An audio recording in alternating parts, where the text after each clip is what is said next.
नमस्कार दोस्तों, स्वागत है आपका बुक फ्लैश पॉडकास्ट में। आज हम बात करेंगे एक ऐसे नौजवान की जिन्होंने अपनी जवानी भारत के लिए कुर्बान कर दी, जिन्होंने अपने जीवन का एक एक पल आज़ादी के सपने को जीने में लगा दिया। ये कहानी है शहीद भगत सिंह की, एक ऐसा देशभक्त जिन्होंने अपने साहस और विचार से पूरी दुनिया को हिला दिया। भगत सिंह का जन्म 28 सितंबर 1907 को पंजाब में हुआ। उनके घर का माहौल हमेशा आज़ादी के संघर्ष से भरा रहता था, क्योंकि उनके पिता और चाचा दोनों ही ब्रिटिश राज के खिलाफ लड़ाई लड़ रहे थे। छोटे भगत सिंह ने बचपन से ही अंग्रेजी शासन के जुल्म देखे और उनके मन में आज़ादी की चिंगारी जल गई। भगत सिंह ने 12 साल की उम्र में जलियांवाला बाग कांड देखा, जिसने उनके मन में अंग्रेजों के खिलाफ गुस्सा भर दिया। भगत सिंह का विचार समय के साथ विकसित होता गया। उन्होंने गांधी जी के नॉन कॉपरेशन मूवमेंट में हिस्सा लिया, लेकिन जब गांधी जी ने चौरी चौरा कांड के बाद आंदोलन वापस ले लिया, भगत सिंह के विचारों में बदलाव आया। उन्होंने समझा कि सिर्फ अहिंसा से आज़ादी नहीं मिलेगी और उसी वक्त उन्होंने क्रांतिकारी मार्ग अपनाने का फैसला किया। भगत सिंह क्रांतिकारी विचारधारा से प्रभावित हुए और उन्होंने आज़ादी के लिए एक नया रास्ता चुना।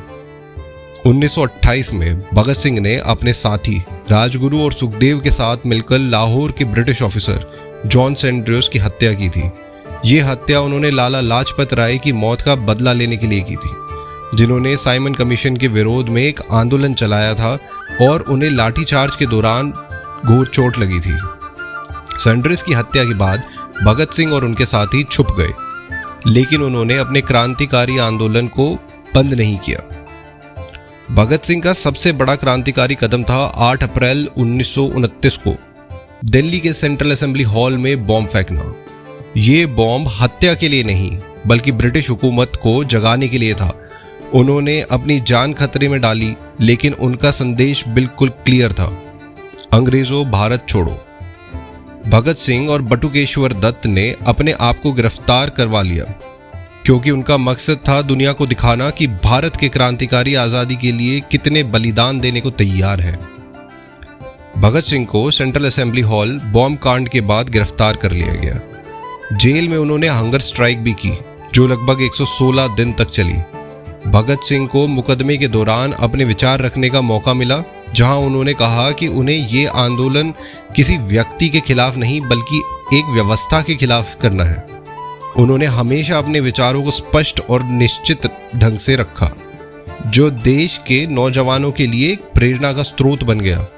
भगत सिंह, राजगुरु, सुखदेव को 23 मार्च 1931 को फांसी लगा दी गई। इन तीनों क्रांतिकारियों ने अपनी जिंदगी हंसते हंसते देश के लिए समर्पित कर दी।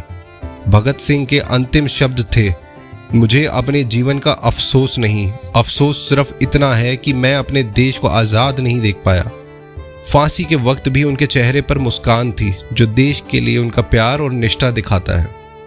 भगत सिंह की कहानी सिर्फ एक क्रांतिकारी की कहानी नहीं है, बल्कि एक ऐसे नौजवान की कहानी है जिन्होंने अपने विचार और हिम्मत से पूरे देश को जगा दिया। उनका संदेश था कि आज़ादी सिर्फ तलवारों से नहीं आएगी, बलिदानों से भी आएगी। भगत सिंह ने समाज को सुधारने और नौजवानों को जगाने के लिए अपना सब कुछ त्याग दिया। आज भी उनका जीवन और विचार हम सबको प्रेरणा देता है। धन्यवाद।